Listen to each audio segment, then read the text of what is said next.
beat the Cincinnati Reds 15-5 today. We got 18 hits, so that was one of the better games of the season to watch. We have not had a game like that since the Angels game where our bats were really going. The prior couple series, we were not getting past 2 to 3 runs, so it was really great to see the homers going, to see the doubles and triples. Just a great game to watch today. So let's go over the box score.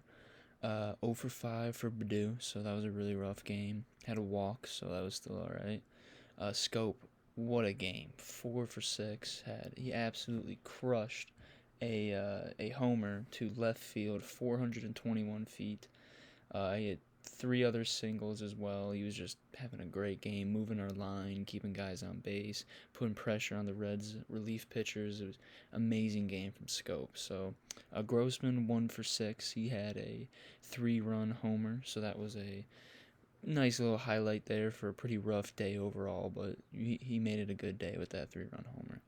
Miggy had a RBI single, so pretty quiet day for Miggy. He came out for Zach Short, and then we moved Scope over to first, so he did not get those last 2 at-bats. And then next we have Candelario at 4 for 5 with a homer as well.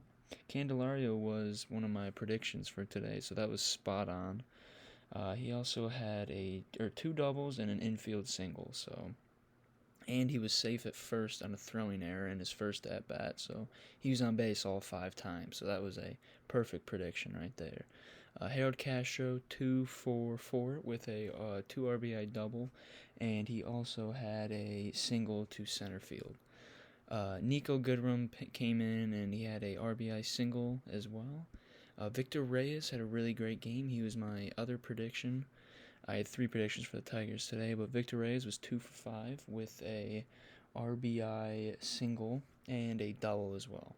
And then let's get on to Dustin Garneau. This was the biggest story of the game today, I think.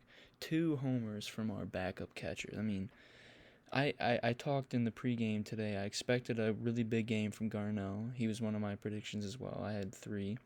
And I expected a homer, and he hit 2, a 2-run homer and a solo homer. He crushed it, both of them. It was just a really impressive day, and I'm glad we kept him over Grayson. I was calling for that back when it was just him and Grayson as our 2 catchers, and I was hoping we would send Grayson down, and it paid off. So Willie Castro also had a really nice double, and then he got thrown out going to third base, so he just made that double nothing. It was that big inning we scored 6 runs in, so it could have even been more runs that inning, but it's all right. He still had a decent game overall, at least in the field, no errors. So let's get over to our pitching. So today we had Tyler Alexander, Funk, Jimenez, Falmer, and Holland. So we had 5 pitchers pitched today, so we really taxed the bullpen.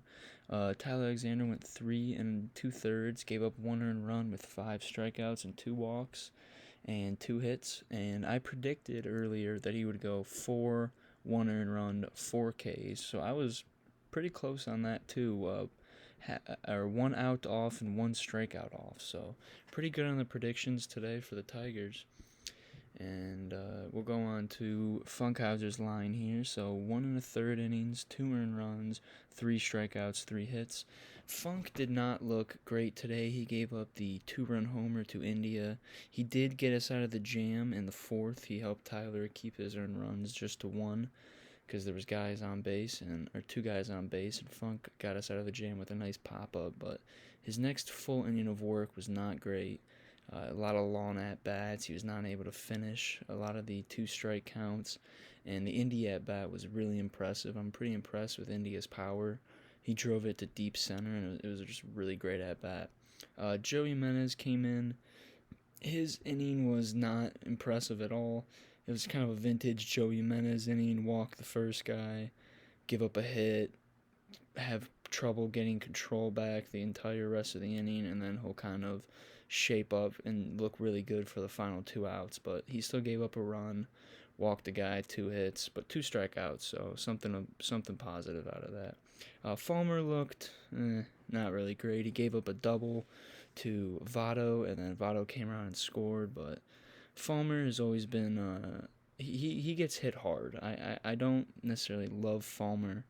Uh, I do think we should trade him in the next couple years. I would not want to see him on one of our postseason runs because, to be honest, he's one of the last guys I'd trust in a high leverage situation. The guy gives up so many homers, so many hard hit baseballs. Even if he doesn't give up runs, it's just a stressful inning.